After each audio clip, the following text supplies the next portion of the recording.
Shamaya, you did it. STL Music. Is that good? Welcome back to the show. Yo, listen up, we back in the game. Sweet the league, we got the flame. Motivated to the fullest every single day. We wake up, get it in every way. Rifling two on the global inspiration. Talk this sports and top news, no hesitation. Sweet the league is back. We always coming back, that's a fact. Wanna tell them that STL Music, mama, we did it. Where we at? Coach Jill in the house with the flow so tight. Every round, rubber rock stats, we unite. Yeah, the best show, Monday through Friday. If this ain't different, they lying. We got the energy. When I say sweep, you say the league. Sweep the league, sweep the league, sweep the league, sweep the league. San Antonio, let's go. Sweep the league. Sweep the league. Sweep the league. San Antonio, let's go. Hey, it's Rain Fernandez, and you're watching Sweep the League. Be sure to follow me on Instagram, Twitter, and TikTok, and Facebook at Rain Fernandez, RAYNE Fernandez. Hi, it's Sherilyn, and you're watching Sweep the League TV. Follow me on Instagram at official Sherilyn for more content. Hey, this is George Iceman Gervin, and you're listening to Sweep the League Radio.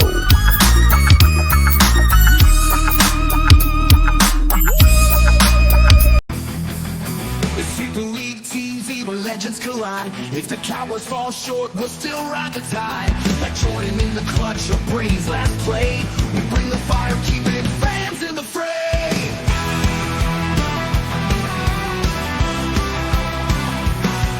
Coach Gio and Rudy calling the shots. With Derek Coventry, Hall of Fame thoughts. So hit that subscribe, don't sit on the bench. Get in the game, every highlight's intense. The live stream's on till your friends don't delay. Like Kobe in the fourth, we're here to play. Sweep the League TV, where greatness resides. From the blogs at the drives till the horns on the rise. We're all in on sports, NBA, CFB, and more for fans. By fans, it's the show you'll adore.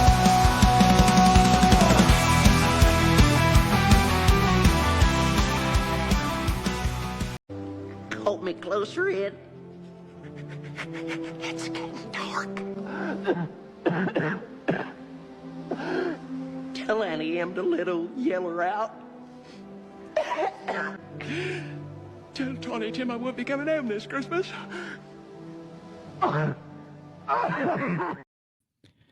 As you can tell, Sweep the League is back after a few days off. I had a little bit of an illness going on. Shout out to the mask on there for letting us know what's going on there, being sick and all. But yeah, I had a little bit of illness going on past couple of days. We are back. We're a little late, obviously. We have to cover some Super Bowl stuff, but also the San Antonio Spurs struggling out the gates after the De'Aaron Fox trade.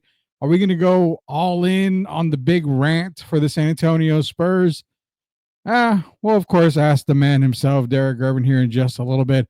Also, a lot of NFL news coming out. We're going to talk a little bit about the Super Bowl, talk a little bit about the NFL news coming out, and also, are we going into the future a little bit? Are we going to take a little glimpse? Now, the cool thing is that Sweep the League, we call a lot of stuff. You know, it happens from time to time. We get lucky. But will something else happen here? We're going to bring that up later on. It involves another quarterback. We're going to get it going here. We've got a full cast tonight. Let's bring on the guys here. Hall of Famer Derek Gervin. Also, Coach Gio. Derek, welcome back, man. It's been a little bit of a time since you've been out, but you've hopefully you're back for a while here. Well, hopefully you guys can hear me, man. Yeah, it's been a while. Hopefully I'm not delayed or anything. It's been hard to figure out my problem. Even my phone service has been having problems figuring it out. So hopefully tonight will be good. What's up, Gio? What's up, Derek? How you doing? Good. Oh, Good man. to see you. Yeah, well, I'm glad Derek's back. We got some major issues on the NBA side. Now Coach Gio's back. He's here to pay tribute to what could have been a three-peat in the Super Bowl, as the Kansas City Chiefs could not get it done as they do in the kitchen. Philadelphia Eagles win the Super Bowl and win it outright, 24-0 at halftime.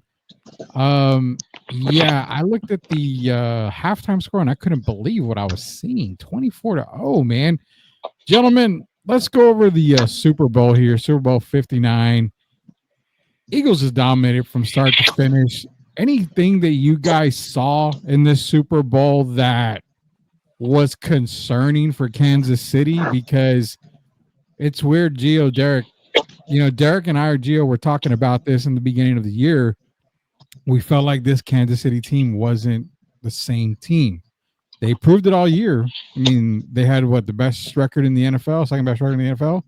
So, I mean, they got to the Super Bowl, but when they got up against the Eagles, I don't ever think I've seen Mahomes that rattled. I just don't know what went wrong. But before we go to Derek, Gio, the Eagles and Chiefs, I mean, seems to be the Kansas City Chiefs that Derek and I were talking about all year.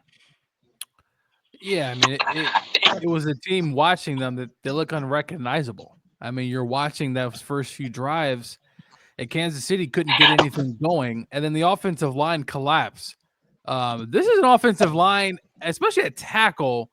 Last year, I was surprised they won the Super Bowl, honestly, because their tackles struggled. They had to move Tooney from guard over to tackle because of some injuries, and this has been an offensive line that they've been able to skim through. But one thing I was surprised was, and I told y'all through text, the Chiefs did not run the football. They didn't establish the running game. And Kareem Hunt through the playoffs has been pretty consistent in getting those yards, what they need. You also have Isaiah Pacheco. Guys, they didn't even – 3 carries in the first half was very disappointing for Kansas City. And then their defense actually didn't play that bad. Unfortunately, what happened was Mahomes threw an interception. He threw that pick 6, and he threw that one interception, guys, literally right there on his 10-yard line. It was just unrecognizable for the Chiefs. Kudos to the Philadelphia Eagles. I did say, Rudy, at the beginning of the year, watch out for the Philadelphia Eagles. I know y'all weren't sold just yet because of some of the personalities they have on the team. But as I said, if Nick Sirianni can balance everyone out, they get Saquon Barkley in his prime. I thought to myself, that's going to be a tough team to beat. And little did I know, they were going to go on to win the Super Bowl. Yeah, Derek, Super Bowl thoughts, brother? Eagles and Chiefs, man. Well, I mean, for me, it was pure domination from the beginning. Offensive line of the Eagles, defensive line of the Eagles, pretty much summed up the game. They dominated on both sides of the ball, all 3 phases actually, and they just look like the better team. I think Kansas City had a great year, but I think they ran into a buzzsaw, and the better team won. The better team did win. Philadelphia does beat the Chiefs in Super Bowl 59. Quick question, starting with Derek and then go to Gio. Last thoughts on the Kansas City Philadelphia rivalry here. And the Eagles repeat?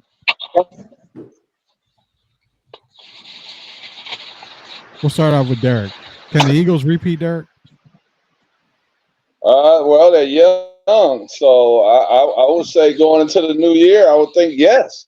Have a lot of young guys on that offense and defense, and I think after this year, they're only going to continue to get better. So, yeah, I'd say they can repeat, yes. I think they got a golden opportunity. As Derek said, they're a young team. Looking at that defensive front, I mean, man, talk about collapsing the pocket with Carter and Davis and Owen Smith. Hey, guys, they're all from the University of where, Derek? From Georgia. They had so many guys up front. University of Georgia. And they drafted Keely Ringo as well. The Dogs were in full effect. And don't forget, Reed, their linebacker. who was out for the rest of the playoffs. He was hurt. Who's the other Georgia Bulldog they drafted at Carter. linebacker? Jalen Carter? No. His on the top of my head. Oh, But anyway, Nakobe Dean. Nakobe Dean, another dog who was actually hurt heading into the Super Bowl. So they have him. They have a young team, but you guys know how it is trying to repeat. It is difficult because now the guns are flying. And one thing I also want to note, the only team who came close to beating the Eagles was my Los Angeles Rams, Rudy. Speaking of your Rams, they're going to have a very interesting offseason, Gio. Very interesting. There's a lot of stuff on the rumor mill that I've been seeing about the Rams, and I'm pretty intrigued. What are you seeing out there? Well, I've been seeing a lot of Aaron Rodgers talk about the Rams if they potentially trade Stafford for the third pick, which would be the New York Giants. Now, right now, Rudy, can we agree Brian Daboll's on the hot seat? I mean, this is probably it for him. Are they going to draft a quarterback? Brian Daboll's going to get fired, so they might have to make a drastic move and bring in a veteran quarterback to kind of save the day. But I've been hearing that, and if the Rams do it, Rudy, what they could do is trade down, get more picks. Yeah. And if you get Aaron Rodgers potentially, Devontae Adams comes by. I don't know. It would be very interesting to see Rodgers with Sean McVay. Would be very, very interesting. You know, Derek, the possibilities of Matthew Stafford going to the Giants right now, I mean, it holds water. The Rams could get that third pick, trade down. This is a very, very weak NFL draft class at quarterback. I mean, it's very, very weak. So potentially you get picks next year and a better draft class when it comes to quarterbacks. How do you think Stafford fits in New York, Derek? I think, honestly, it's a perfect fit. I think Daboll will save his job by making a move like this if the Giants can do it. I think it'll be a good move. The Giants are not the most offensive-minded team, I'll say. And then when you bring in a proven guy like Matthew Stafford, I think it's everything on the trend. Now, whether they're going to keep the coach, that's another story. But, Rudy, you gave me a situation the other day that made me start thinking about what's going on a little bit in Los Angeles, period. So I was hoping you told people the situation. What did you think about the J.J. McCarthy situation? Did you tell the folks anything about that? I've kept that mum, so I'm going to go ahead and we'll release that now. We'll talk about it now. So, been going around a little bit. I had a conversation with a buddy in Los Angeles, and he covers the Chargers, and him and I were talking, and the comment was made, and I'll make it to Gio too. The comment was made that there's a potential idea of Justin Herbert getting traded. Now, they don't really have a receiving core. Jim Harbaugh has made it clear he wants to build the offensive line. He wants to build the trenches first. So your best collateral, your best piece is Justin Herbert. The potential idea is Justin Herbert gets traded to Minnesota for, I believe it's Christian Darrisaw, their best offensive lineman, their first-round pick this year, first-round pick next year, and then, of course, you got a couple of draft picks later on, as well as J.J. McCarthy. They go back to the Chargers. Minnesota picks up Justin Herbert. The only problem I see there is you're in the Dallas Cowboys situation. You don't have enough money to pay Herbert, Justin Jefferson, potentially Jordan Addison.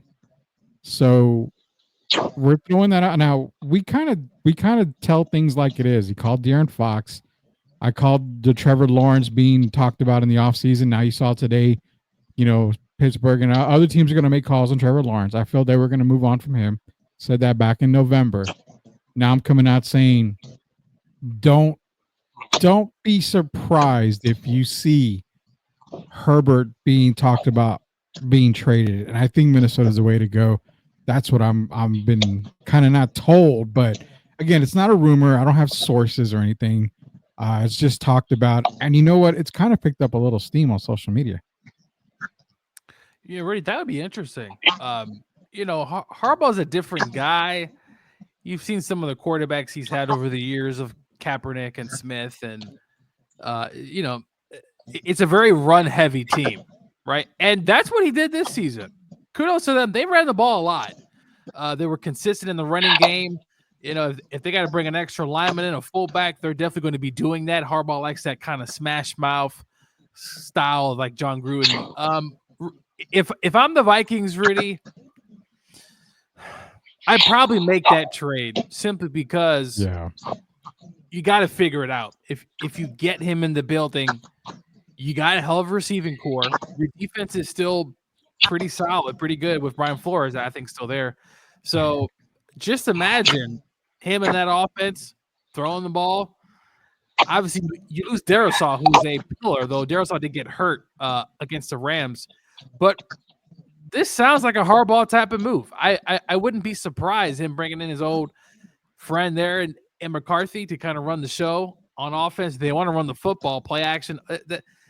This is typical. I'm not surprised by this at all. Keenan Allen goes back to the Chargers, I think, in the offseason as well. That's an interesting move. I'm hearing some Rams fans wouldn't mind having Keenan Allen there if Cooper Kupp is gone, which looks like is the case. So Cooper, and I think Derek's going to give me a big smile. Cooper has Detroit at the top of his list right now. Yeah, I'm smiling twice. Yeah. You guys keep always stealing our players, Derek. Well, we got to make up for some of those injuries. But if we could add next year, we'll have Montgomery back healthy, and of course Jahmyr Gibbs. And if you could add Cooper Kupp to that, I mean, man, that would definitely be an addition that we couldn't turn down. I would be a happy guy. What do you think, Gio? Cooper Kupp to the Lions?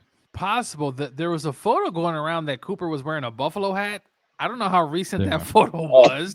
I don't know if he's, how things kind of float around social media. Like, is this recent? But I would like to move for Detroit, getting Cooper Kupp back at his old pal with Jared Goff. And, if not for the injuries and some of the inconsistencies towards the end of your offense, the Lions are in the Super Bowl, and the Lions, I'm pretty sure, probably beat the Chiefs, at least from what I saw, obviously, on Sunday. But no, I think good move for Detroit if they can get Cooper Kupp. I believe so. Derek, what did you think about the McCarthy, Justin Herbert deal that I was talking to you about a couple of days ago? Well, I think it would be great for both teams. I think J.J. McCarthy would be familiar. He'd be back with his coach at Michigan, Jim Harbaugh, and I think it'll work out for both teams. Stafford, I mean, he's a proven veteran already. He's got a ring under his belt. It could only help both teams. I would love for us to get Cooper Kupp. I know the fans in Detroit will welcome him with open arms. But I think that would be a trade that would benefit both teams. I'm gonna say, let's put that on the books there. I really feel that Harbaugh is secretly making these calls, trying to get Herbert moved. And nothing against Justin Herbert, but I hate to say this because a lot of people kind of give me grief about it. It feels like a Luka Doncic type move. Luka's a superstar. Luka's an all-NBA guy. But for the benefit and the betterment of the team, you have to make a tough decision and trade him away. And I think that's the way you have to look at the Chargers. Nothing wrong with Herbert, but if I can get multiple positions and get more draft picks and stuff for one player to help my rebuild, I'm going to do that all day, every day. Rudy, do you think the Rams should trade Stafford for that third pick? Yes. If it's possible, yes, 100%. You trade Matthew Stafford. Reason why is because you can go get a loaner. You can go get Russell Wilson. You can go get a couple of guys.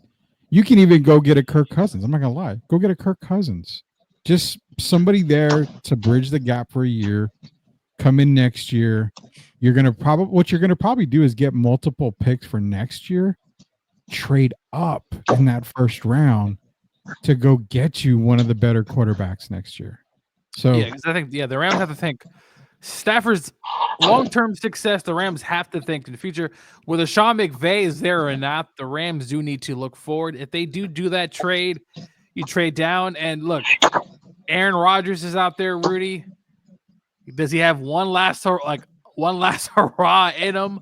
Obviously, it didn't work out with the Jets, but Sean McVay is the boy genius on offense. I think those two can mesh well. And we saw LaFleur with Rodgers, and was pretty good. Unfortunately, just couldn't win enough playoff games. Why not go after Derek Carr? Young quarterback still. I think under McVay, Derek Carr would be okay. I mean, I don't think he'd be bad. I mean, I don't want them to go sign Sam Darnold. That's for damn. I mean, don't waste the money on that. I think the Rams will have a bunch of options. Stafford's looking for what, 100 guaranteed. Yeah. So do the Rams want to do that instead of maybe building this team? Because look, the Rams, their defense is young. They got some holes up front in the offensive line. If they can get some extra picks, add some guys. I love Stafford. If they bring him back, that's great. If they don't, that's great too. I feel you. You know, one guy that we talked about. Oh, go ahead, Derek. Go ahead. I'm just saying, man, you brought up Luka, and I'm sitting here thinking, Matt Stafford, $100 million. At this point, that's a tough one because they try to get these guys money. Kirk Cousins makes a nice penny. A lot of these guys have gotten that money, man, and then it didn't work out, the way teams expected it. So do you throw $100 million to Matt Stafford and you don't really know what lies ahead for the next 3 years? I mean, that's a big decision. You have to really put on your general manager hat for that. Well, they would have had Saquon Barkley, but we know what happened there, Derek. Rudy, that GM and that voice that we heard as the owner, Mara saying, yeah, I hope he doesn't go to the Eagles. It's going to make me sick. Now he doesn't go to the Eagles. He wins the Offensive Player of the Year, and he wins a Super Bowl. Yeah, and if not for Jalen Hurts doing the tush push for those touchdowns, like I said, Saquon would have been your MVP of the year. Rudy, that's a fireable offense. I'm firing my GM. I'm sorry. There's no way I'm bringing him back after what he quote unquote promised me. And Hard Knocks is just that's going to live in infamy. Well, and that's why, as a GM for the Giants, you are making every deal possible. I have the third pick in this draft, albeit it's a weak draft at quarterback. Go get another quarterback. Go get Kirk Cousins. Go get Matthew Stafford. Go get whoever, just to get your receiving core, Malik Neighbors. Get him a quarterback that's going to be able to be decent. You have guys that you can build around. Leha's in here. Carr to any other team that ain't the Saints. I can't defend that guy anymore. Carr is pretty much gone. I think Carr could be a really good, fit in Los Angeles. Maybe could go to the Jets for a year or so. I mean, he could go anywhere. But Derek, one guy that we talked about last offseason, all three of us here, we all talked about him. He's the odd man out. Starting to come out now. The possibilities of Micah Parsons being gone. Detroit at the top of that list. Pittsburgh at the top of that list. Again, this trade right here it's not anything that we're going by. It's just something out there. But everyone's starting to see. A year ago, we talked about this. Hey, you can only sign Dak, CD, and Micah. Two of the three. They locked up Dak. They locked up CD. We said Micah was going to be the odd guy out. Look what they're saying now, Derek. Chances of him being traded, very, very good. Well, I mean, he brings a lot of drama to the locker room. Spectacular athlete, but sometimes you have to wonder if these guys are really worth the headache, I'll say. We see what the Miami Heat just went through with Jimmy Butler, and now we got it going on in football as well. I'm sure the Cowboys will figure it out, but at this point in Micah's career, I think if they had to make a move for him, I don't think the fans will be as upset as I would expect them to be. I think that Luka's situation has kind of awakened a lot of people. And so now, if the Cowboys were to make a move for get rid of Micah, I think the fans will be on board. Agree 100%, man. The Luka Doncic deal kind of proves my point from when I tell people don't be tied to players. Anybody can be traded. Rudy, we saw what the Rams did with Jared Goff. No one thought the Rams could trade that contract. They get rid of him and they bring Stafford, and obviously they end up winning the Super Bowl. But, you know, as a GM, you need to be able to have your eyes open everywhere. No one in general, quote unquote, should be untouchable. Obviously, there's certain players, but hey, if you give someone an offer they can't refuse, they'll listen. And at this point, now, Rudy, I was slightly against this because I thought you keep Micah, you keep CD, and you let Dak bounce, but they obviously decided to keep Dak. Now, trade possibility here. He's still he's a pass rusher. You know, he does have that podcast during the year, so there's a lot of chatter he does do, but he's a hell of a talent. If I'm Detroit, you definitely take a look at that. Yeah. You also see the guy up there in Cleveland, Rudy, and Myles Garrett. Myles Garrett is another one who wants to be traded from the shores of Lake Erie. So, hey, it's going to be – I think we might see more trades this offseason than we've seen in a while because of that Luka trade. It's kind of weird, but I think it's going to sprinkle into the NFL. What's crazy – Go ahead, Derek. Hey, Ruth, they trading the guys who doing these podcasts. Yeah. That doesn't – I'm just saying, man, you look at people like Paul George. Some of these guys, I think, are more concerned now with their podcast than their actual jobs in the pro sports, man. And some's been going really weird stuff. Micah and his podcast. It's just a lot of guys. Draymond and his podcast, guys doing these podcasts, and they're not living up to their standards as far as what's expected from their pro team. Yeah, you know, I have to pick you off Derek, Rudy. It's a lot of guys doing a lot of talking, and I'm not seeing enough on the field or on the basketball court. It's just not translating. A lot of these guys get these deals, and I'm not necessarily talking about Micah because he's a hell of a player, but it's just in general. I mean, Paul George has his podcast. I don't remember the last time I even see Paul George play. It's just it just becomes an afterthought. And what's happening is they're thinking about life after sports, right? What are they going to do after sports? Shout out to Jameis Winston. He is going to have a career in broadcasting. I saw him during Super Bowl week, Rudy. He was great. Can't wait to see what happens with his career outside. It's crazy, man. You know, the thing with Micah, going back to him, is I'm gonna applaud Jerry and Stephen Jones. I'm gonna give them a little bit of flowers and roses, because if he's the guy that ends up getting dealt, I really think, call me crazy, but I really think Micah holds the most value of the three. Elite pass rusher.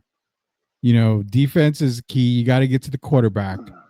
I mean, that's the thing, man. I think he holds the most value of all three guys. So trade your best asset and let it roll, dude. I mean, that's what I feel about Micah. I think trading him, you can get some draft picks, some really good draft picks in return. So by all means, trade him. I mean, he's the most tradable asset right there. I mean, you could probably trade him to Siberia when it comes to the NFL. And I in the NBA is Toronto. In the NFL, I'm not quite sure. Maybe New England. I don't know. Well, they got him at New England here, but I don't think he goes to New England. I think it's either Detroit, Pittsburgh. Rudy, quick question. Did you see what Dak Prescott said? Was it along the lines of their Super Bowl, they're going to win the Super Bowl, or they're competitive, or something like about that they play the Eagles tough and that they're going to be next? Dak, this is not your moment, Dak. I'm surprised he said that. If it was Jerry, Jerry's always going to say something about his team. But the Cowboys, somehow, some way, some Cowboy got to put themselves in that talk. I know. Derek, you think Dak needs to settle down, Derek? I'm not laughing, fans. I'm just Every year we hear the same thing. Years is it now? 29? Yeah. Yeah. Just as old as me. Oh my God. Just as old as you, man. He's 29 years old. Can you guys hear me? Yeah, we hear you now. Yeah, Derek. You able to hear us? Might be having some issues here with Derek. Give me a thumbs up if you can hear us, Derek. Maybe, maybe not. Either way, we're going to go to a quick commercial break. On the way back, man, the De'Aaron Fox deal. I got to give it an A plus. I think De'Aaron Fox makes a big difference, but I don't know about the Spurs overall. We kind of said, pump the brakes a little bit. So when we get back, we're going to talk San Antonio Spurs, and we're going to lay into the Spurs if we have to, and we'll see what goes on here. We are talking to Coach Gio, Derek Gervin, Rudy Campos Jr. We'll be back here in just a minute. Give us a couple of minutes here, guys.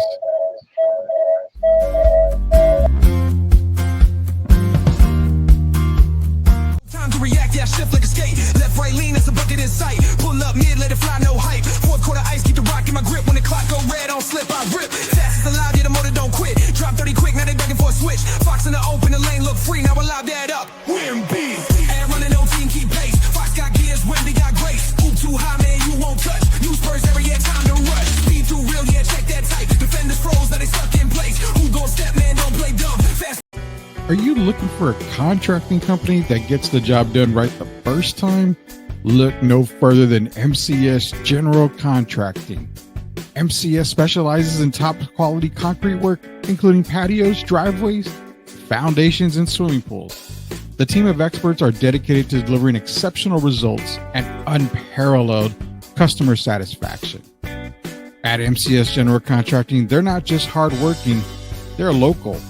Based in San Antonio, they are committed to building relationships and trust within the community. That's why MCS guarantees your satisfaction. They pride themselves on getting the job done right the first time, every time. So why wait? Contract MCS General Contracting today to schedule your project and experience the difference for yourself. MCS General Contracting. Building a better San Antonio, one project at a time. Proud sponsors of Sweep the League. You are watching Sweep the League TV. Make sure you subscribe and catch our new videos. Sweep the League TV with Rudy, Derek, and Coach Gio. Let's get back to the live show. You are watching the best in the business. All right, welcome back to Sweep the League. Coach Gio, Derek should be back here in just a little bit. He was having some technical difficulty still. Rudy Campos Jr. joining you here. Be sure to go to our YouTube page or Sweep the League TV, hit that subscribe button so you don't miss out on anything from Coach Gio, myself, and Derek Gervin. Let's bring him back on here, see how he's doing here with the technical stuff. Derek, you doing all right, man? Man, I'm struggling, man. I'm so disappointed, man. I don't know. I know you. We'll talk later on because I know you mentioned a friend might be able to help me. Yeah, so, I need. Man, it's killing me not being able to do these shows regularly, man. I don't want people to. I don't want to feel like an outsider. Oh no, you are. Dare you never an outsider. Never, man. You. I missed this my show, man. It's been killing me. I've never had this happen to my phone before. Yeah, no, don't worry about it, man. If it works, it works. Or not, last few weeks have been difficult, so it's just this show. Yeah, we'll work on it, man, to get you back on frequently for sure. We got to get you back on. As he's gonna go back in and out here. We got some comments, man. Let's get to these comments. Leja's in here. Cowboys ain't winning lick. They lucky to go 7-10. And Fire Mitch Holzer A for letting this go for so long. Here come the Fire Mitch Johnson takes here. And you know what? I'm going to give credit to Leja, man. Leja's right. He's right, dude, because when you look at the Spurs struggle, you trade for De'Aaron Fox, they're 2-3 when Fox is playing. Their wins are against Atlanta, winnable. The Washington Wizards, winnable. Two of the, Atlanta's a play-in team right now. Washington is, obviously not in the playing anything. They're 9 wins, I think, on the year. Their losses have come against Charlotte, Orlando, both 1-point losses. And then they got pretty much blown out by Boston. I mean, it's 116-103, but it wasn't as close as that score shows it. The Fox trade is an A+. Can we agree on that? A+ on the Fox trade makes perfect sense. You have Wemby, you have Fox, you kept Stephon Castle. Everybody was excited that you were able to keep all these guys. But they're just that. They're just guys, man. I mean, everybody's been hyping up Devin Vassell. We've been saying Devin's probably already hit that ceiling. Keldon Johnson, he can take it up another notch. He's been scratching on that ceiling for a while.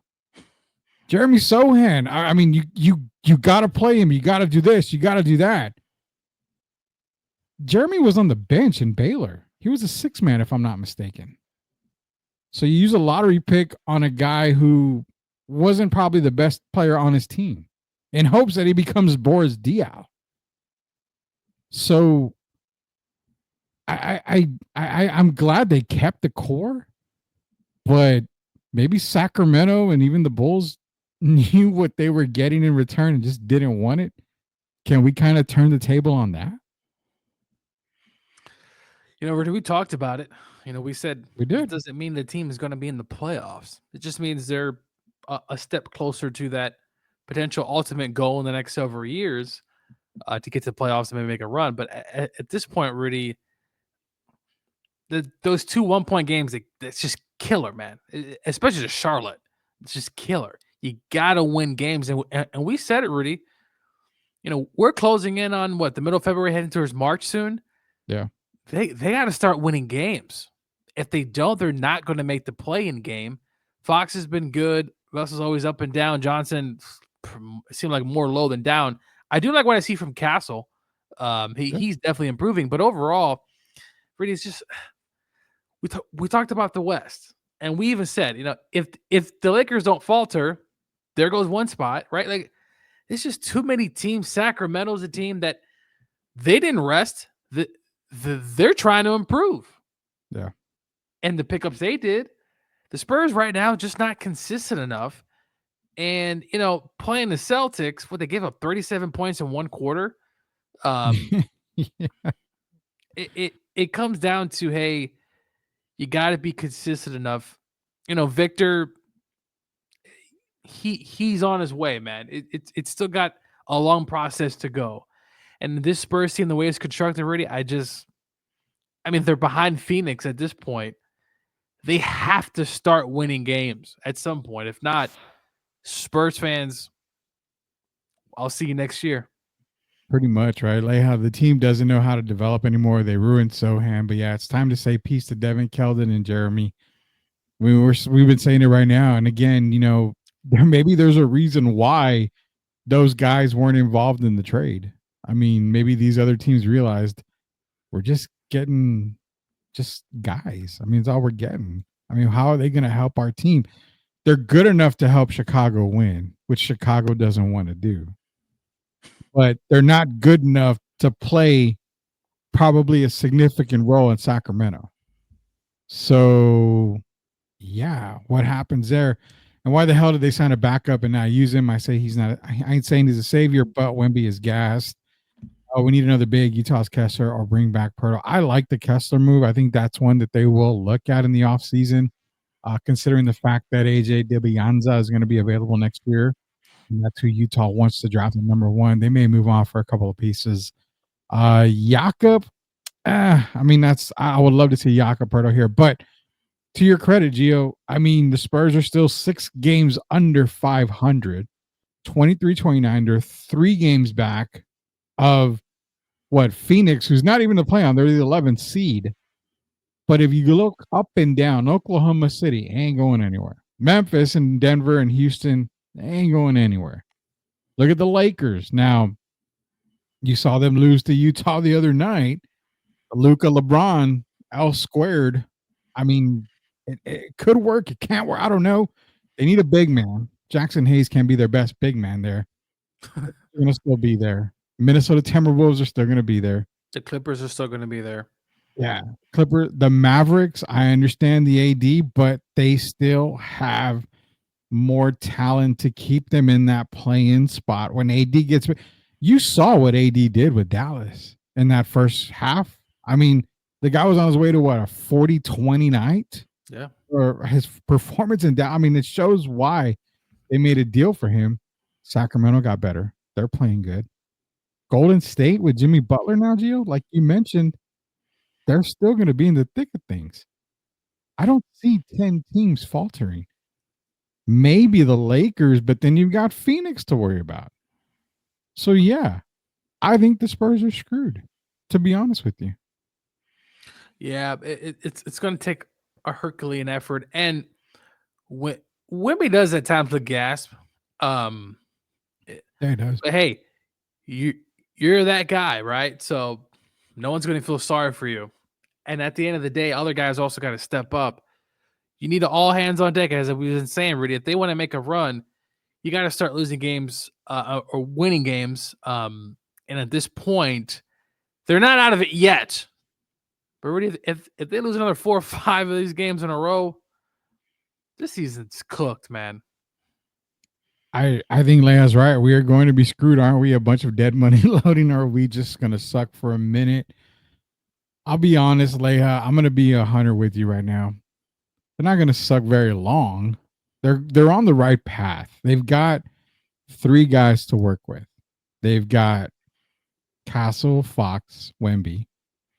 It's the other guys. Now, it also goes to coaching. Mitch Johnson, that was the person that you and I pointed at when the Fox deal was made. Mitch Johnson's not that guy. Now, if Pop comes back, then I think you see a steady move up the rankings, the standings, because Pop's different. Pop coach is different. Mitch Johnson, he's a substitute teacher. He's not the future coach of the Spurs. He's a substitute. So you're not going to pay him, regular teacher money. That's what I feel when it comes to Mitch. He's doing a good job. He's balancing. He's keeping the boat steady as it rocks, but he's a substitute teacher. Nothing wrong with that, man. Ain't nothing wrong with that. Why not go with Brett Brown as the assistant that was essentially right now as Pop's gone? I mean, Brent has at least experience as a head coach. I don't know, but I'm going to tell you another thing. Why not go, if you don't buy Brent Brown, you had a guy that went to the finals, Mike Brown. There's no beef between him and Fox. There's zero beef. The whole party that said, oh, Sacramento fired Mike Brown because De'Aaron Fox wanted that. I call BS on that. I said it was BS when it happened. Had nothing to do with Fox. Yet you still lost De'Aaron Fox through a trade. Why not Mike Brown? Former NBA winning coach, title winning coach with the Spurs. Didn't he take a Cavs team to the NBA Finals? He did. He was coach of the year for the Kings, right? I believe. I mean, in the words of your boy, Gio, Herm Edwards, hello? Hello? Yeah, really. It's a golden opportunity here, and Spurs just gotta win, baby. In the words of Al Davis, just win, and let's see what we could do come postseason time if we get a decent matchup. But at this point, you keep losing those games, it's gonna be a summer of fiesta here in San Antonio. Well, I'm already making plans for football season. Let's put it that way. I'm not making any more NBA plans. Darson here. Spurs do not need to make the play in this year. Stop pushing the young team. Why does everyone win a championship team in less than a year's time? It took Jordan 10 years, Robinson 10 years. Stop pushing. Well, I'm not saying any of that. No, I'm not pushing any championship team. It would be nice if they play-in, but no, So- it's nowhere near championship team. So I'm going to stick to what I've been saying for the past couple of years. When Wemby was drafted, the turnaround for the Spurs is the summer of 2025. They will be a minimum play-in team, but a playoff team in the 25-26 season. I haven't moved from that. They got De'Aaron Fox. I told Derek, okay, maybe they get to 39 wins this year because of De'Aaron Fox. I still have them at 30, 35 the most. Maybe Fox gets them to 39, but I said they don't make the play-in minimum until 25-26. This off season is the biggest off season for the Spurs, hands down. So, yeah, I mean, this team, I think you're gonna see a lot of moves being made in the offseason. Jordan Robinson, we're called the greatest generation talent of the time. Wemby isn't going to play 20 years. His built isn't to be long-term play. I don't think Wemby has a 20-year career at all. I agree with Leigh on that. Mitch Ainess, the Wizards didn't want him. The Wizards and the Holtz, RC and Brian Wrong said that. That's the man. I don't think so, man. He's the substitute teacher, Gio. That's what I think. Basketball's a team sport, not an individual sport, as John is saying there. I mean, I'm going to bring up something, Gio. I want you to talk about it. I'm sharing the screen. Hopefully you can see it. If not, I'll try to blow it up a little bit for you. Spurs schedule. Coming back from the All-Star break. Let's go to the first, 10 games. From what you see from this team, they have Phoenix at home, but they have Phoenix. They welcome Detroit, playoff team right now in Detroit. Then you have a back-to-back in New Orleans. You gotta beat New Orleans. You're hoping for one of those wins, at least one. Then you've got a nice little 3-game terror right there. Houston, Memphis, Oklahoma City. Welcome back, Chet Holmgren and Isaiah Hartenstein. I mean, in those 2, 4, 6, 7 games right there, how many wins do you see in 7 games? Because honestly, I see 3. That's exactly what I was going to say. I'm thinking 3 games. New Orleans, look, it's one of those games where you're in there for 2 games. Yeah. You got to beat them. Phoenix, you hope Kevin Durant comes back rusty. This is a team that could keep or kind of nosediving towards the end of the season. Detroit, Rudy, they're a playoff team. Look, and not only that, Rudy, they still got the Kings, Minnesota, Dallas, just the West. And then you get Charlotte on a random day, and Charlotte might just beat you again. It's a tough Western Conference. Reed, I see 3 wins right now. Could they get to 4, potentially beating Phoenix? Coming back from that kind of all, but Rudy, I see 3. I mean, could they shock it and beat a Memphis? Sure. Houston, obviously, a rivalry game, but I mean, Rudy, it's going to be tough sledding. Now, as you see, schedule lightens up slightly at the end of the year. What you have Portland. Actually, it doesn't really. It's still Toronto, Siberia. at that point where the Spurs, they're probably done by then if they, kind of falter. But no, it's a tough stretch. I'm gonna put you on the spot here. Do they get to 35 wins? How many They're they have sitting right at now? 23. Do you see 12 wins on this year? I can give them 7. I said 30 wins. I can give them 7. Do you see 12 wins on the remaining schedule here? I don't. They're going to beat someone they're not supposed to. I'm going to say, I'll say 8 or 9. So we have them probably at 31, 32 wins. Which, again... Now, listen, if Fox, we've seen him in Sacramento, he'll go off for 4. I mean, if he's having Herculean efforts, sure. But at this point, at least from what I'm seeing, I don't see 12 wins.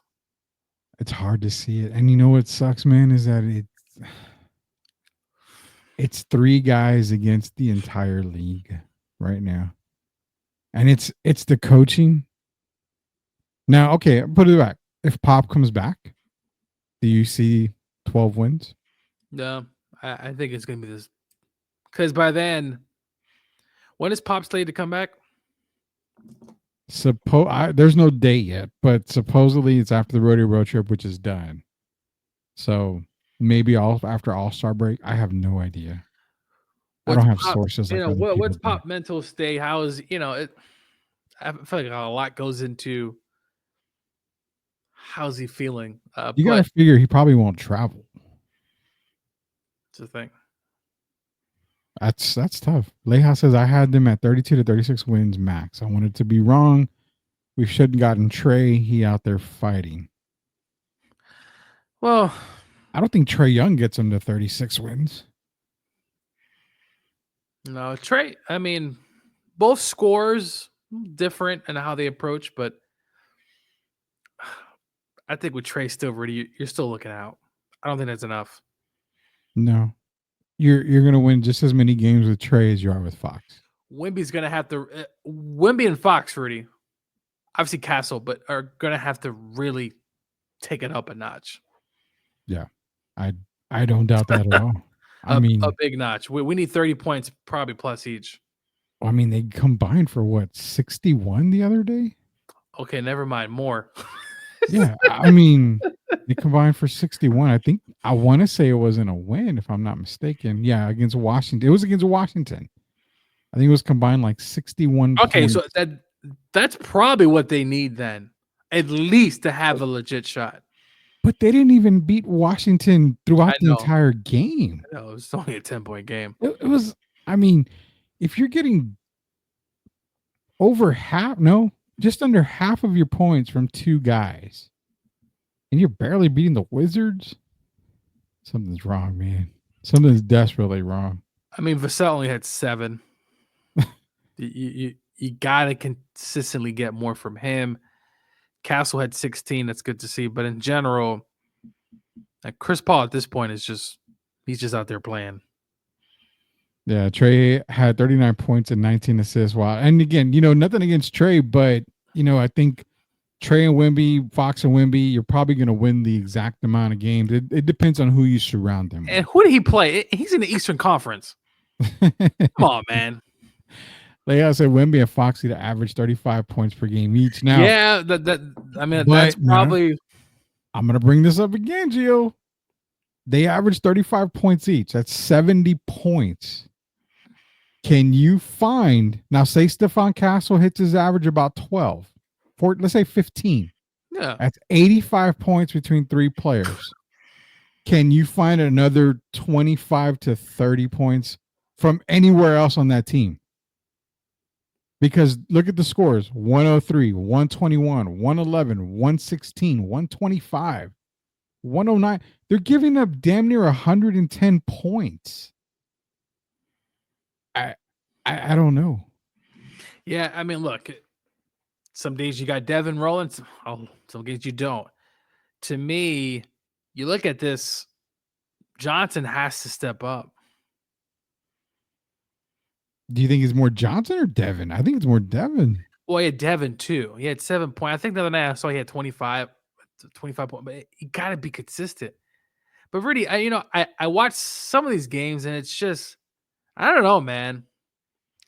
This is not the old NBA or even 2010 or 15. It's just a different NBA. And when you're watching, you just don't see cohesiveness.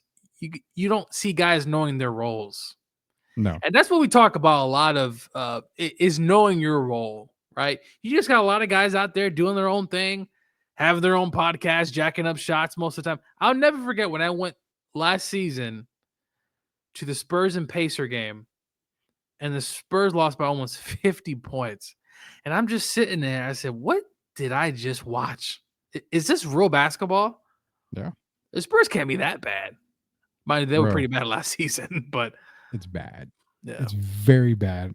Leha saying that they Trey took them to overtime against the Knicks. Are we saying the Knicks are ass? No, I'm not. No, I in general, the Eastern Conference, most of the teams are ass, but no, the Knicks are not. And look, I think Trey's phenomenal.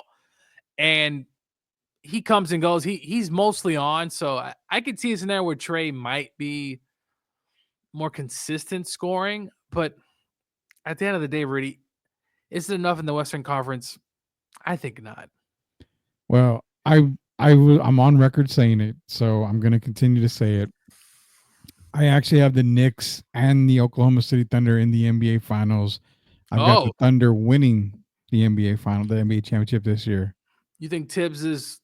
What do I always say about the Tibbs teams, Rudy? I think they just run out of gas. They run out of gas. You do, but I can't go back until we come playoff time. I see what happens, but go through injuries, all that stuff.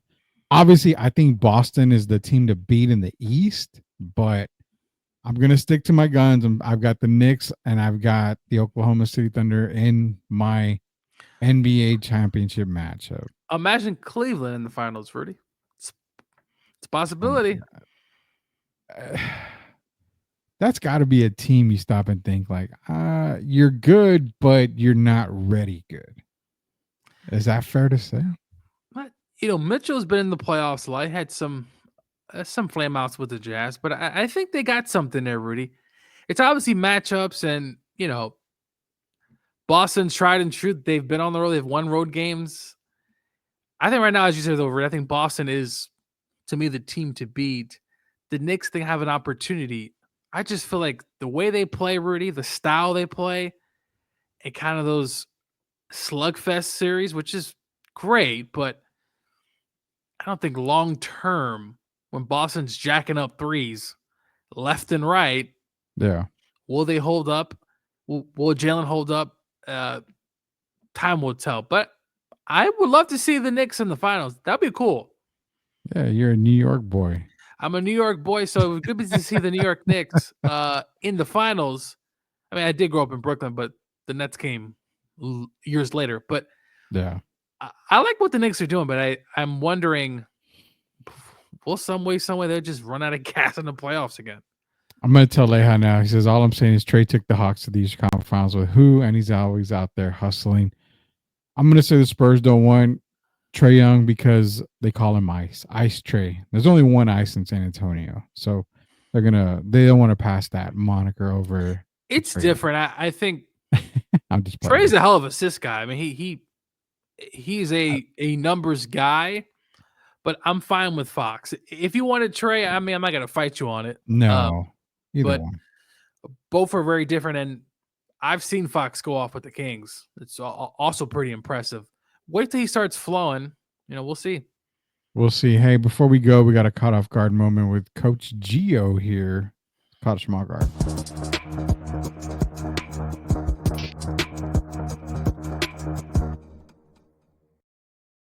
All right, Gio, where do you rank on this? The top 10 NBA centers brought to you by Today in Sports. You've got number 1, Kareem, 2, Wilt, 3, Bill Russell, 4, Olajuwon, 5, Shaq, 6, David, 7, Patrick, 8, Moses, 9, George Mikan, and 10, Dwight Howard. Agree with this list? What would you do with this list? Tim Duncan is technically a center, but he's a forward. We'll leave him alone. He's the greatest power forward. Leave him alone. Leave Theodore Duncan out of this.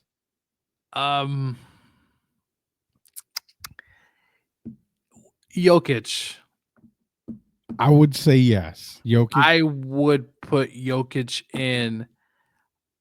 Dwight, you're a really good player, but I almost feel as if it's tough with George Mikan, right? Because George played in an era where there was literally no one. George did win a bunch of championship with the Minneapolis Lakers, which then moved to LA.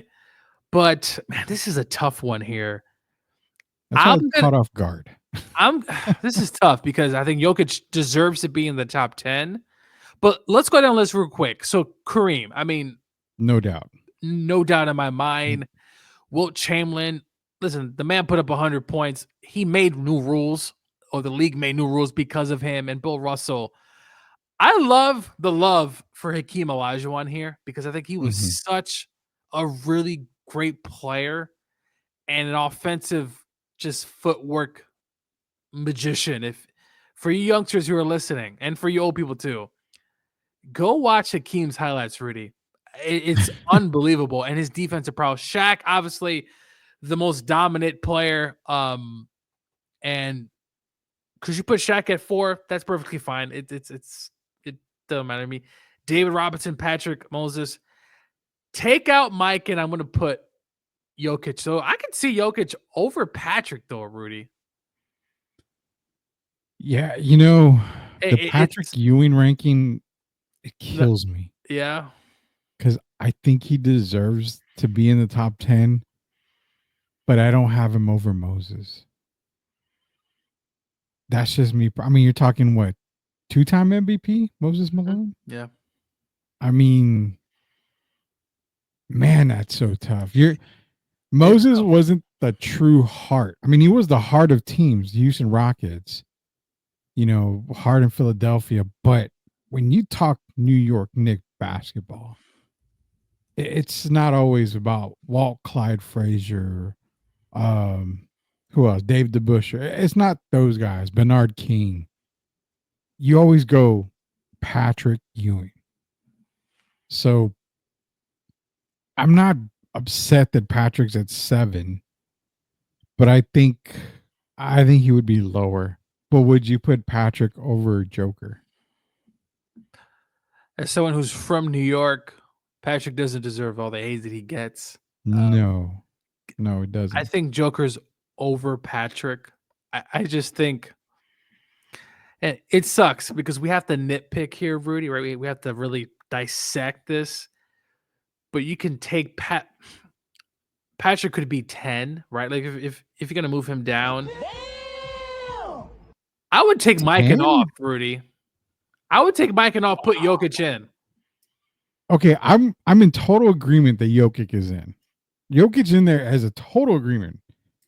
But Patrick at 10. So you would have Dwight Howard over Patrick Ewing. No, you're taking Mikan off the list, which means Dwight stays on. Dwight was a really good player, though. Damn good. We had to show love. Took a Magic team to the finals. Unfortunately, ran to Kobe. It's tough, Rudy. I think Patrick's man. It's a tough spot here, really. Like you definitely did caught me off guard. But you could take Mikan off. You could put Dwight Howard on there, or keep him and just add Jokic. Jokic still, Rudy, could be 7th. He could even be higher than David Robinson, which I know Spurs fans a little sacrilegious, but he has won multiple MVPs. David only has 1. He has 2, though David has more championships. So this is a crazy list, isn't it? Would you take Dwight off then and keep Mike in?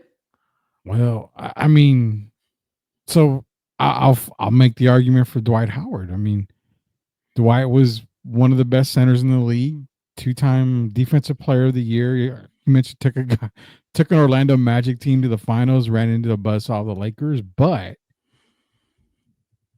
George Mikan playing in a day where height was not very common. But again, do you hold that against Mikan? I mean, you really can't. The guy was dominant, a dominant big man. You don't, but I mean, Dwight, what? 4-time first team defense as well as second team continue. I mean, he wasn't an MVP, was he? No. Okay. I couldn't remember if he won. The rebounding leader, 2-time block leader. I mean, his stature is as good as anyone. Now, granted, Rudy, during that time, centers were disappearing. I mean, they're not what they obviously used to be, even in Patrick's day, of course, but Dwight was a load, and he was a really good player. So you have to factor in that. Now, he didn't win any MVPs or championships or anything else like that. That's why I would probably leave him at 10, move Joker up. Moses Malone, though, I mean, talk about a man. That was a man, Rudy. Yeah. So I can't fault you on that. And Rudy, he's a 3-time MVP, actually. 3-time MVP Moses Malone. Sorry. I only Three-time, gave him 2. 1979, 82, and 83. 12-time All-Star, a Finals MVP as well. Moses was he was a man. But now you know why I say I have to have him above Patrick. Yes, Patrick's the guy that the championship just wasn't there. No MVPs. So before we go and before we get off this list, I'm gonna say something horrible here, and this is terrible. So apologize to everyone out there who's a fan. But by the looks of this list, Patrick Ewing doesn't deserve top 10 credit. If you're moving Joker in, the one guy based off accomplishments, based off of careers accomplishments, Patrick is the odd man out. I mean, All-Star, forget All-Stars, because I mean, All-Stars are a dime a dozen. But I don't think he's ever been Defensive Player of the Year. Not an MVP winner. I mean, All NBAs, I think he had a few All NBAs. But ideally, Patrick is the odd man out. And that's what I was thinking about this morning when I saw this. It sucks, but Patrick is the odd man out. Yeah, I mean, he made All NBA first team once. Second team, he made it 6 times. So that's still really good, right? Yeah. So but the championships, the MVPs, really are probably what knocks him down. And of course, listen, he played in an era where he's battling Shaq every night, and he's battling Alonzo Mourning and Rick Smith and all these guys. He just didn't win enough. Doesn't go up against anything. He's a great player. Yeah. I'll have him on my team, but I'm just saying on this list, he's the odd man out. He's the odd man out. David did win an MVP, a championship. And David Robinson, Rudy, dude, go watch his tape. He's another one. David's prime before that back and that disc injury. I mean, absolutely phenomenal player. Led the Spurs to, up to that point, was the greatest single season turnaround in NBA history. Yeah. Yeah. I mean, that's David Robinson for you, man. And that's why I'm thinking the sad part is Patrick Ewing is the odd man out. I mean, as sucks as it is to say, he's the odd man out. That's crazy to think about. That Patrick Ewing, and John mentioned a couple other guys, but I mean, Sabonis wasn't. It's NBA center. Sabonis. I mean, basketball wise, yeah, Sabonis would be number 1 or 2, probably number 2. I don't think I can put anybody above Kareem Abdul-Jabbar. Same thing with Yao Ming. I mean, Vlade Divac, Alonzo Mourning. Those guys are maybe top 20 of all time. But. Well, Yao's. You going to do a top 20 list? I think Yao would be on there, Rudy. Would you say? Mm-hmm. Mm-hmm. I mean, think top 20, yeah. If not for the injuries, I thought Yao. I remember that series he played against the Lakers. He played phenomenal. I think he got hurt at the end. Yao Ming was, again, if not for the injuries, saw him a lot more. Could he have creeped up into here?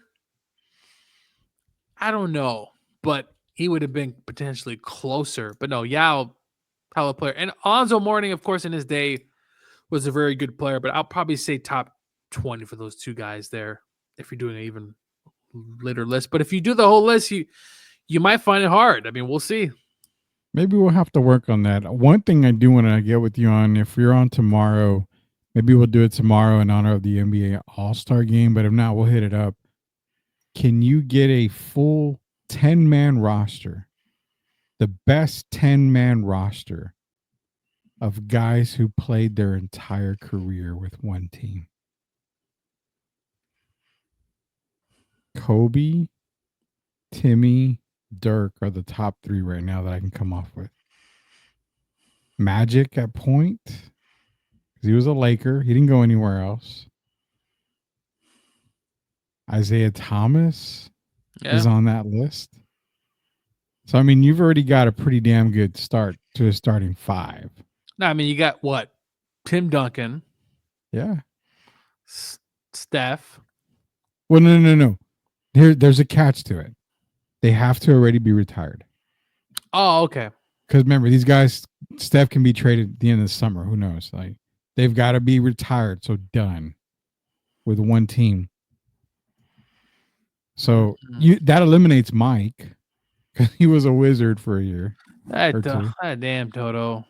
That eliminates Patrick Ewing. That eliminates Chris Mullen because he was with Indiana, if I'm not mistaken, for a year or so. Yeah. I mean, you could go Larry Bird on that team. Stayed with the Celtics. You can't use Olajuwon. Yeah, no, Hakeem went to Houston at the end. He went to Toronto. And Toronto.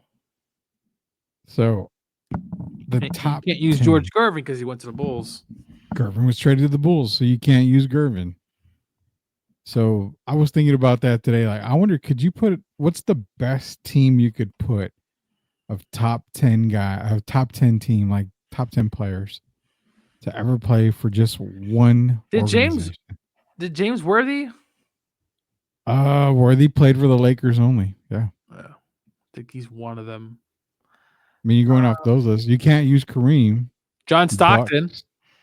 You can use Stockton. You can't use Malone because he was a Laker.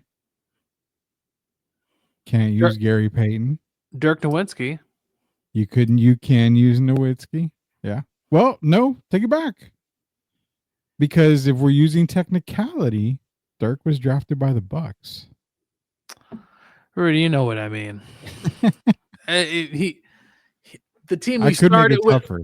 Yeah, I could make it tougher. The team he started with was the team that he.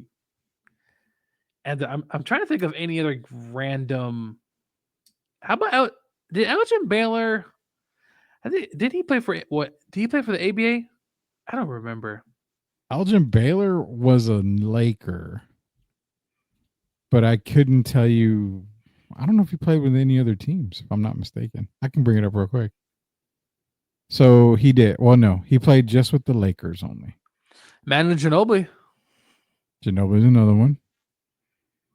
Or should I say Ginobili?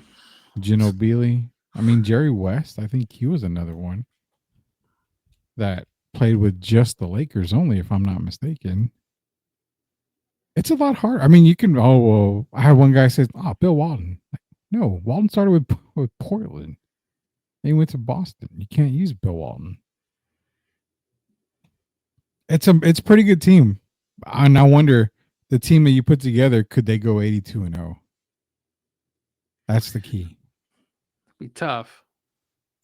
You'd have to have a pretty damn good bench. But prime Bird, prime Magic, prime Kobe, prime Tim, prime Dirk, prime Stockton. I mean, that's a pretty damn good team just to start off with. Well, you also got Reggie Miller, now that I think about it. I don't know if Reggie makes the squad. I'm not a big Reggie fan. Really? Yeah. I don't know. I'm not a really big Reggie Miller fan. Why not? Look at his numbers, man. I mean, look at his accomplishments and look at his numbers. If you were just to go and you didn't know anything about basketball, nothing at all, would you think he's a Hall of Famer? If you knew nothing about the choking, New York City or, the times of the Pacers, if I was to give you his accomplishments, is he a Hall of Famer? 5-time NBA All-Star, 3-time All-NBA third team, a part of the 50-40-90 club 1 year, averaged 18 points a game, 3 rebounds, 3 assists a game. So you mean to tell me that's Hall of Fame worthy? Well, the NBA standard is very different compared to other sports. But I'll say this. It's Peter Dinklage low. Put it that way. When we look at Reggie, I think you also have to take into account he's with the Indiana Pacers his entire career. Yeah. Played in an era where he had Michael Jordan. And he got to a few conference finals. He got to an NBA finals as the main piece. Mm-hmm. I think I'm fine with him in the Hall of Fame. I really don't have any issues with it simply because in the NBA is so different. Like obviously your team has to be really good and where you go but really for him to do what he did at Indiana, put that team on the map, a small market team. Sure, maybe his awards aren't as great, but as an NBA Hall of Famer for that franchise and that team, I'm fine. And took the Bulls to the brink of elimination. The only team to take the Bulls to 7 games. And should have won that game too, by the way. They were up in that game and on the road. Question, really, if they beat the Bulls, do you think they beat the Jazz in the finals? Because we're looking at 98 Jazz, so that's their second finals run. No. I think the Jazz win. I think the Jazz win. We'll have to talk about this maybe tomorrow, but I'd love to talk about it because I think the Jazz win. You're talking 98 Jazz? So it's the 98 Jazz, not 97, 98. 98, 99 or 97, 98? It's 97, 98, right? I think. Yeah. Yeah, it's the second run to the finals. I don't know, Rudy. I'm going to say no. I think the Pacers have a good shot in that series. Beating the Bulls, taking them to game 7. Jalen Rose, Travis Best, Chris Mullin, the Davis twins. I think, Rudy, they have enough to throw at the Jazz. I think Indiana, man, that would have been a hell of a series, but I think Indiana wins the finals, Rudy, if they get past the Bulls.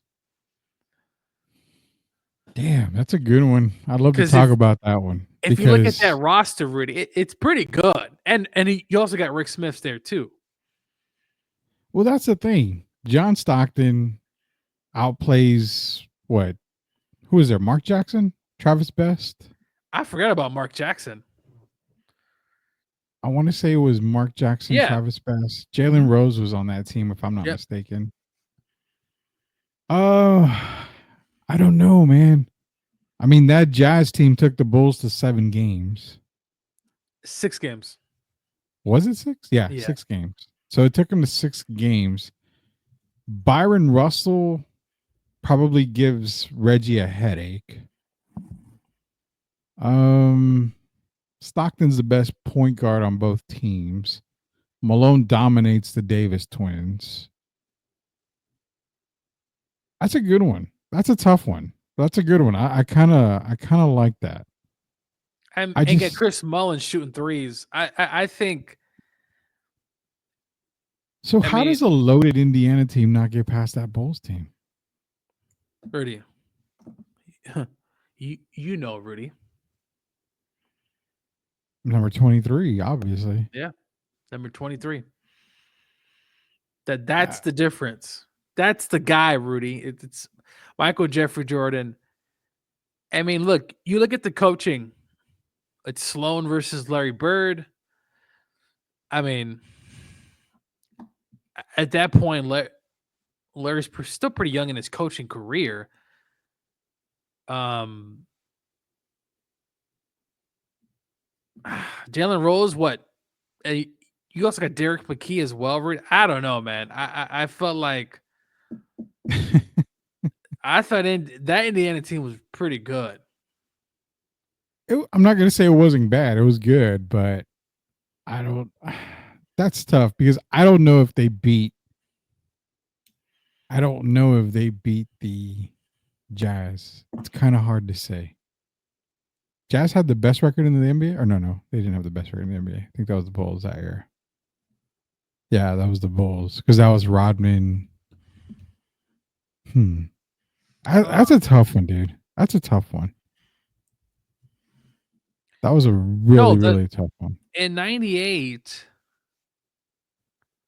Jazz had the number 1 seed, Did they? 62 wins. Well, the Bulls had 62 that year too. Oh, and then Seattle. Okay, I'm going through it now. So yeah, Seattle was second, 61. That's crazy how many wins the Sonics would. Those Sonics seem to have so many wins. They had the Lakers, Suns. Think about it, for the Spurs were the 5th seed. They had 56 wins. Can you imagine that, Gio? If you go, I'm looking at the standings now. The Houston Rockets in the Western Conference in 97-98 were the 8th seed, 41-41. Sacramento was the 9th seed at 27 wins. Houston was 14 games ahead of the next team that even had a sniff in the playoffs. But then if you go to the Eastern Conference, the Philadelphia 76ers were the 14th seed at 31 wins. So Sacramento would, and everybody in the West would have been dead last in the East outside of the playoff teams. Yeah. Crazy, man. Crazy. Nonetheless, dude, I was about to throw that at you because I top 10 NBA centers. I figured, could I convince you that Patrick Ewing was not supposed to be on that list? And Patrick's probably the odd man. Pretty sure he's out. The accomplishments just don't average out, but still doesn't take away how great of a player he was, and took the Knicks to the finals and took him to a Game 7 against the Houston Rockets. And, he didn't play, but the Knicks went to the finals in 1999 as well. So Patrick had a healthy Patrick definitely would have been a tougher series for the Spurs in 99. Dude, that would have been, I think that was the Knicks' best opportunity. Was that honestly, I'm shocked the Spurs won. I'm gonna say it. I'm shocked. Really? Yeah. I had zero confidence going into that series. Zero. I'm gonna be flat out honest with you.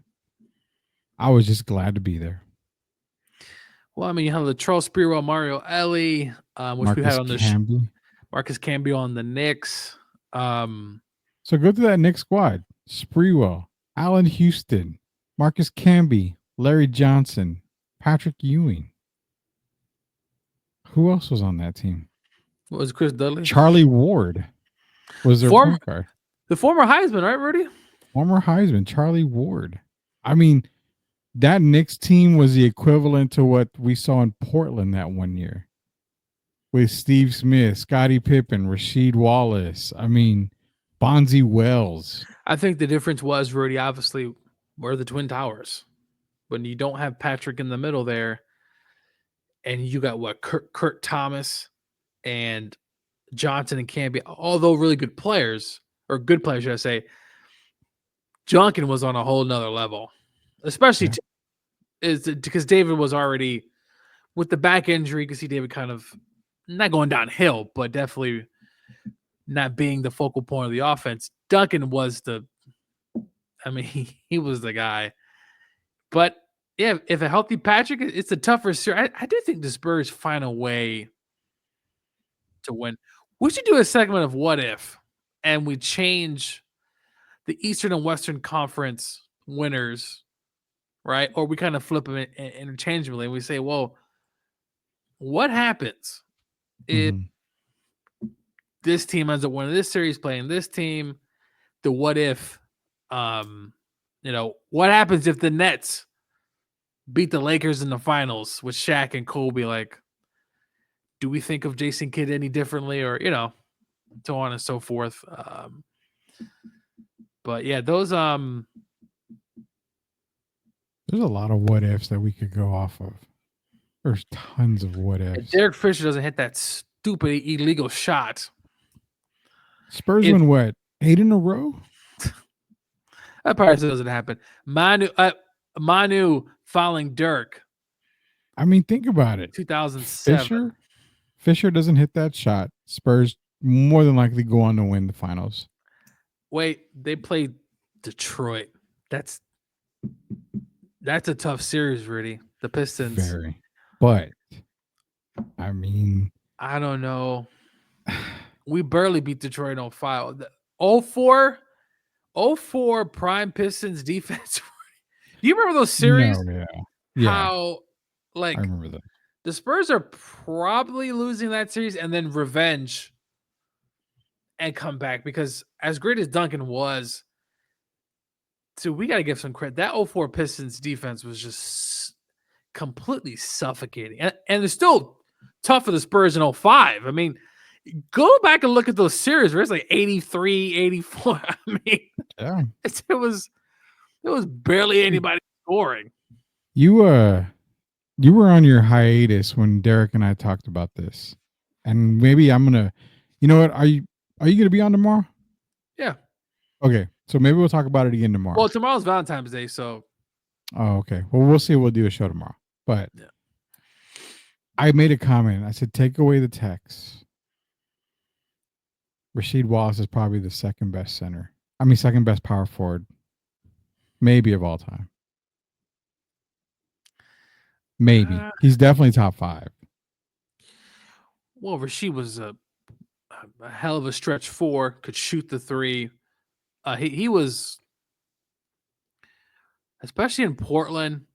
I mean, he was a great player. I felt like the technical fouls, the attitude, and That's all that kept him some back. of those things I think kept him back of his true potential. But Rasheed Wallace, especially Detroit, I mean, it was such a really good player.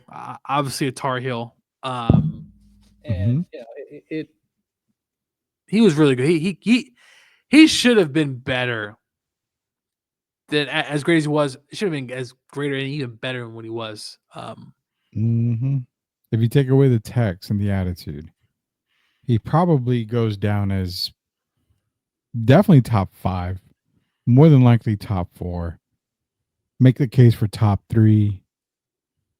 Makes a damn good case for top 2. Better than Malone. As great of power forward Karl Malone is. I don't know, Rudy. I mean, the original stretch 4. He was doing it before Dirk. He was. I mean, what was him?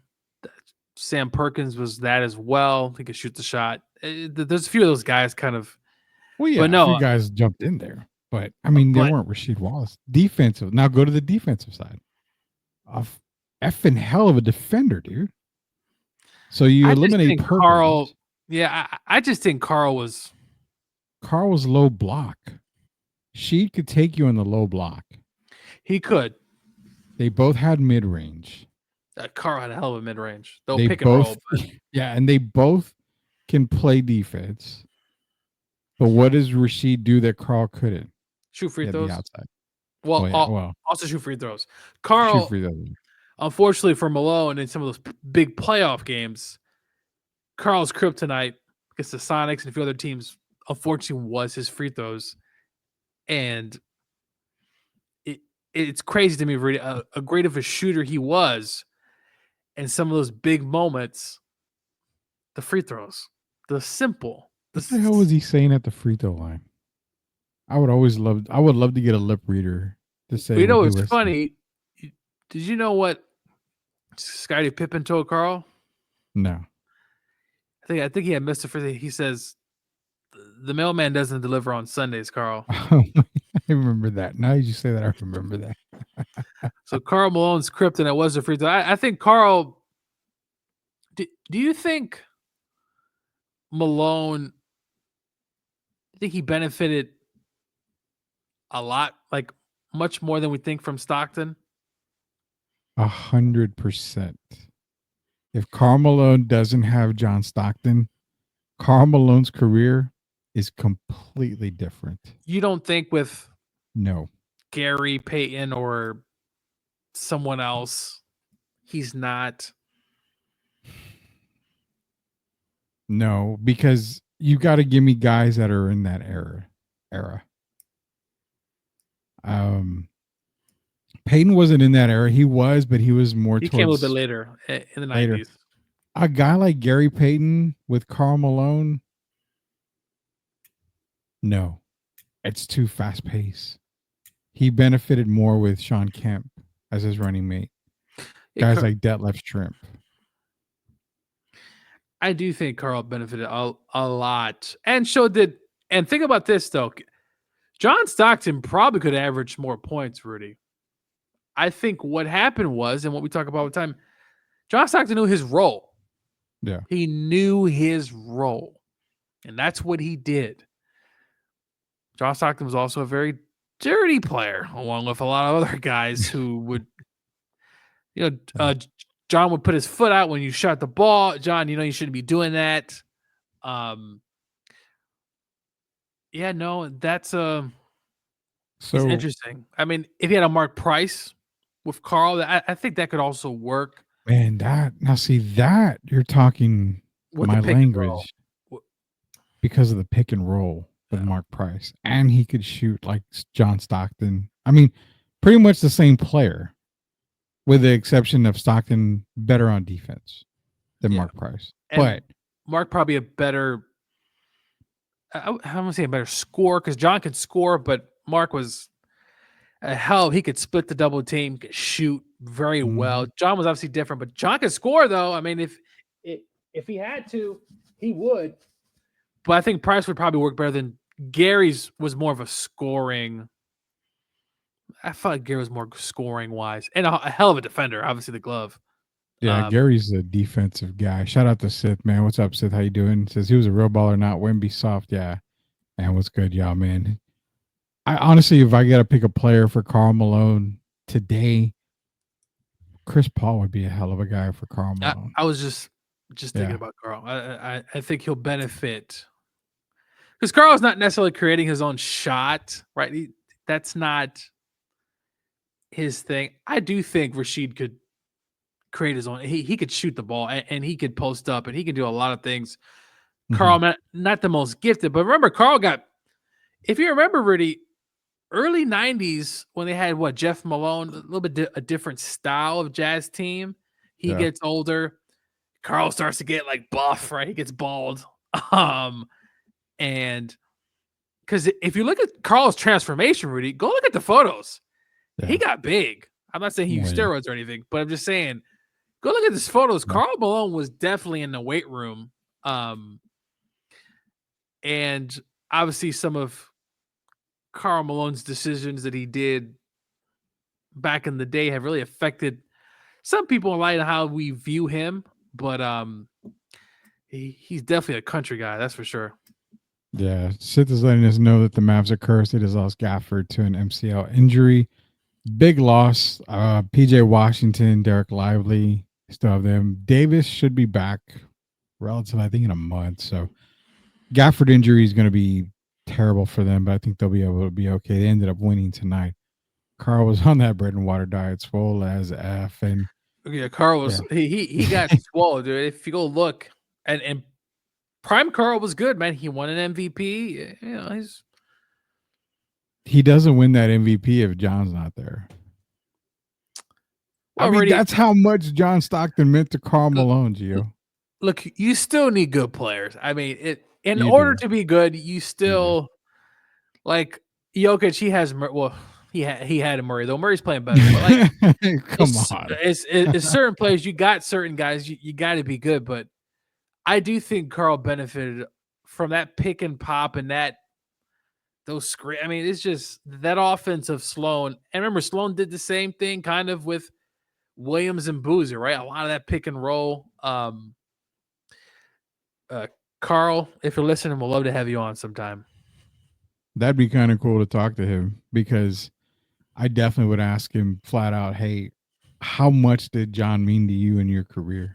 I mean, you could get a slick response, but oh yeah, no, I fully expect it. But I mean, he's not the lead. He's not the all-time NBA leader in scoring without John Stockton. Can we at least be honest about that? I'll say, though, John is, I mean, his assist numbers are pretty insane. Oh, John assist numbers never be beaten. Steals won't even be touched. I mean, you'd have to average almost 18, 15 That's why assists a game? I say when people talked down upon John, and I said, dude, if you guys only knew, he knew his role Yeah. and he did it. Could he probably have scored more points? Absolutely. But was that always needed? No. Like they had a system in place, and you knew what was coming. A lot of picks. You knew Carl was going to run. It's all those things that they would do, and they were successful. 2 finals. But really, I love watching The Last Dance because it showed some of these other guys. You know, I know Michael poo-pooed some of the guys, and I thought Clyde Drexler was a hell of a player, but Mike didn't have to do him like that. No, Mike didn't have to do that. We're going to talk about more of this NBA stuff as we go on. But before we do, earlier I made a post about the Tennessee Titans, who they should take at number 1. And lo and behold, Gio, Abdul Carter, star defensive tackle Jeffrey Simmons wants the Titans to take Abdul Carter 1. I have no doubt that he should be the number 1 pick this year. No doubt for Tennessee. Now, they're going to probably end up trading that pick, just FYI. You don't think Hunter makes sense?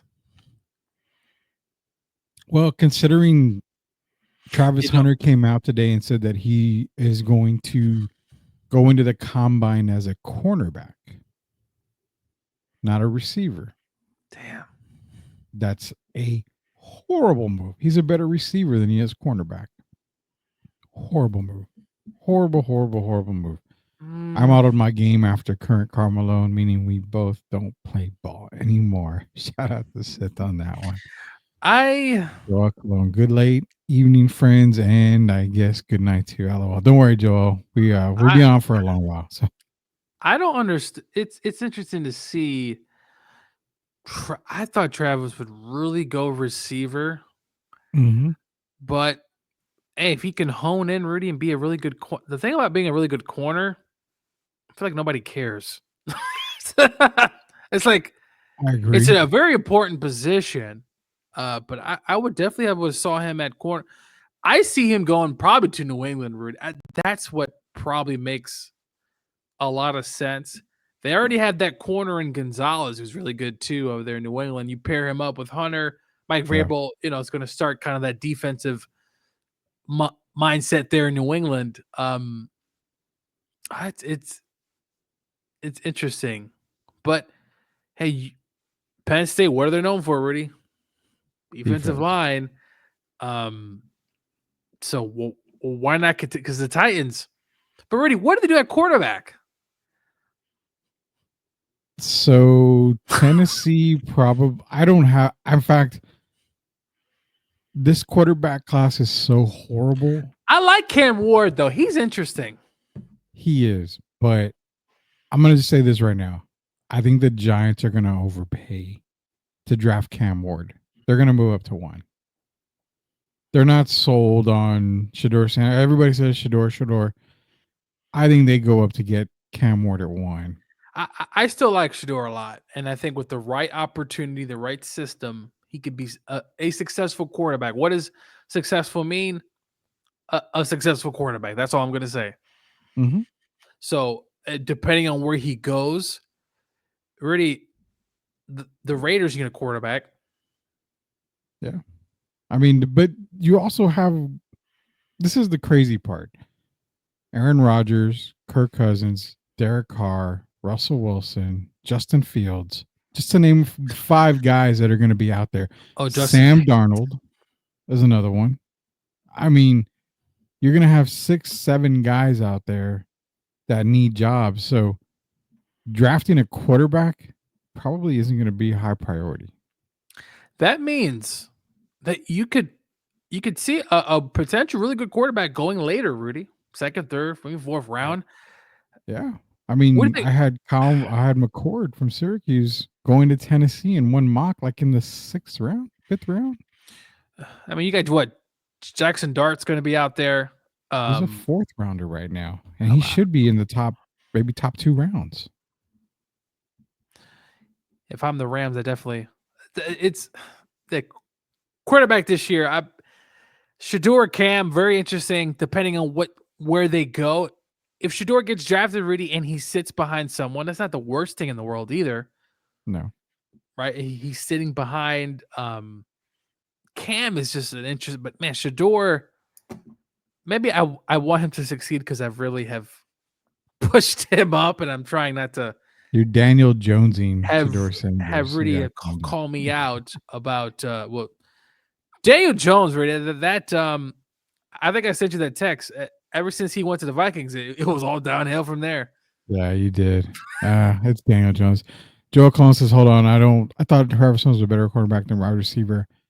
Honestly, with Travis Hunter, I'd like him at cornerback, but the more I started to watch film on him, the more I didn't. I potentially had him as a shutdown cornerback, but then I started to see more game film, more college film on him. I thought, man, it's not physical enough. He's not going to be good. If he goes to New England, though, I think Mike and the staff can set him up for success.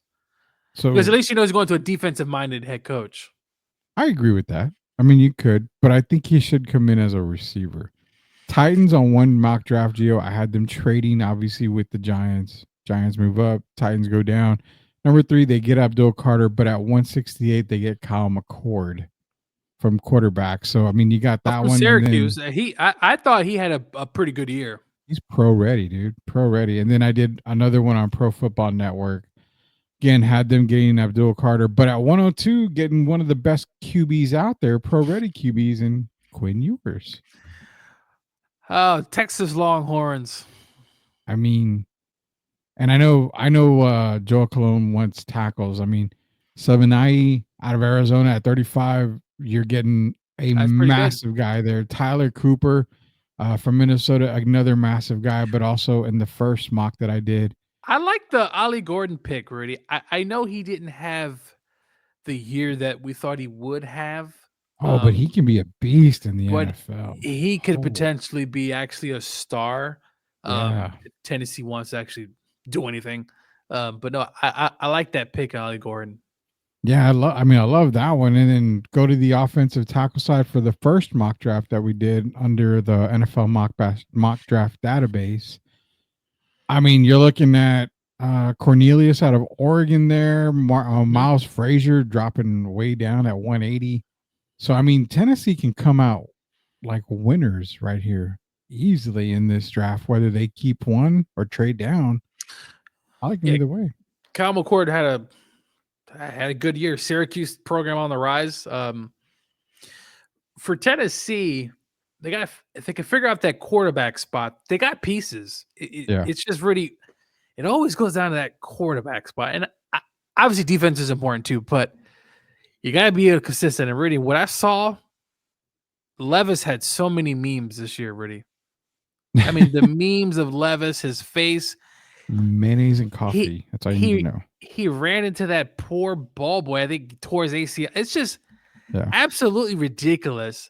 And look, the Packers, they picked up Malik.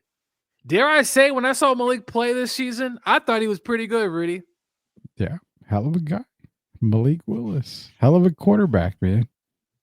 And that's what I'm saying. You can find gems throughout the draft. And this year, quarterback, I'm not rushing for Cam Ward. I mean, I like Cam. He's probably not my number 1 QB in this draft deal, but I'm not rushing out to get him.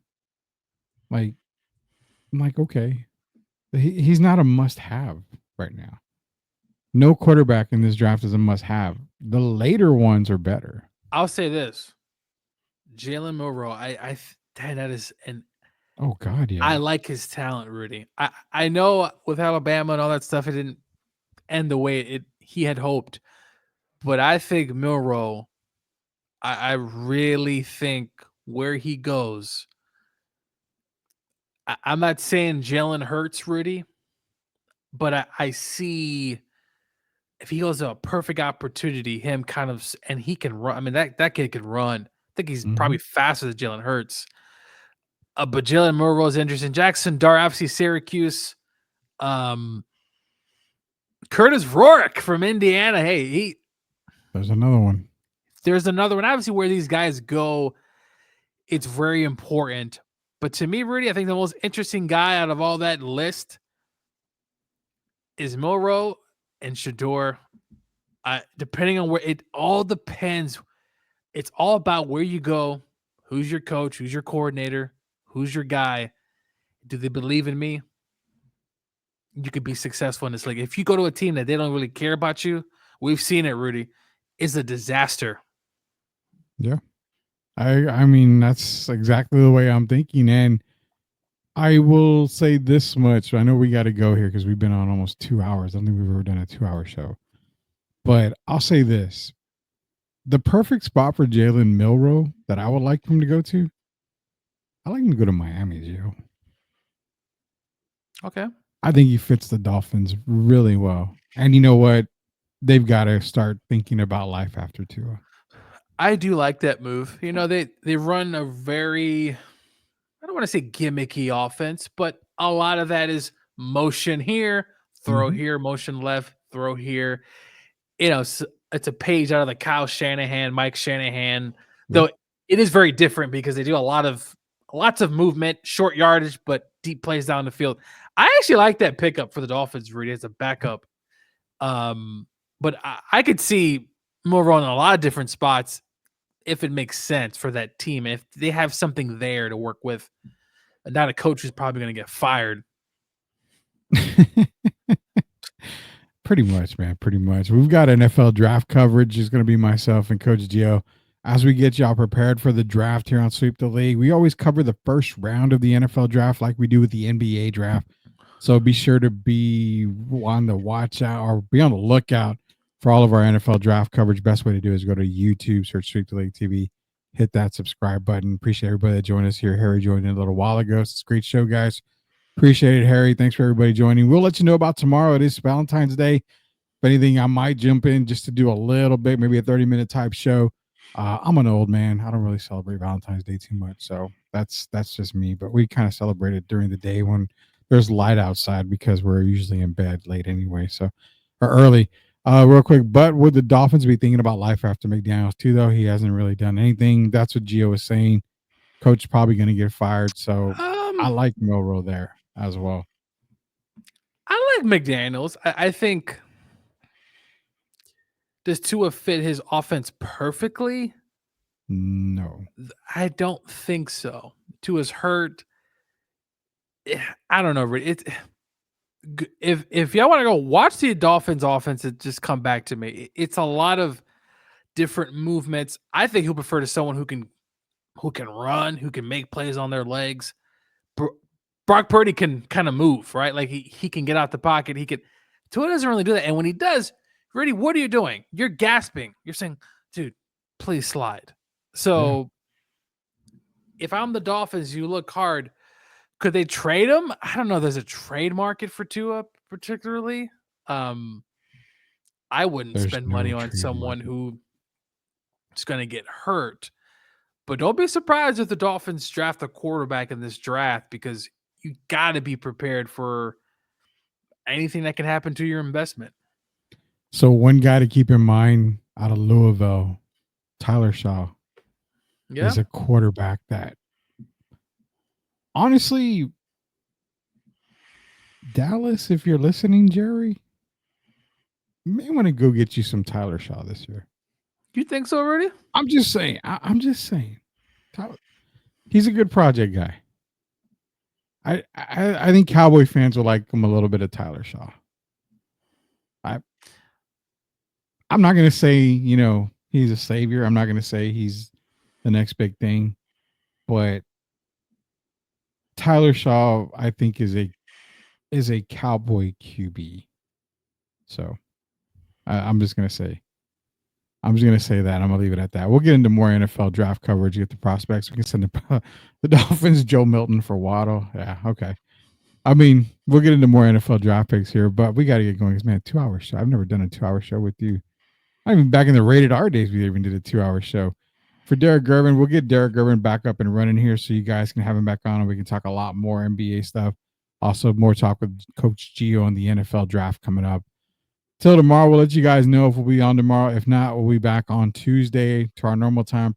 Sorry about getting sick this past week. We were off Tuesday and Wednesday, so back tonight. But appreciate everybody who joined us tonight. Again, go to YouTube, search Sweep the League TV, hit that subscribe button. So for Coach Gio, for Hall of Famer Derek Irvin, Rudy Combs Jr., until we sweep the league again, we'll see you later, Knuckleheads. Vision on the court, watch my plays take action. Fast break, hustle, yeah, I'm built to compete. Defense locked in, I'm the soul of the street. Court vision crazy, I'm balling in the zone.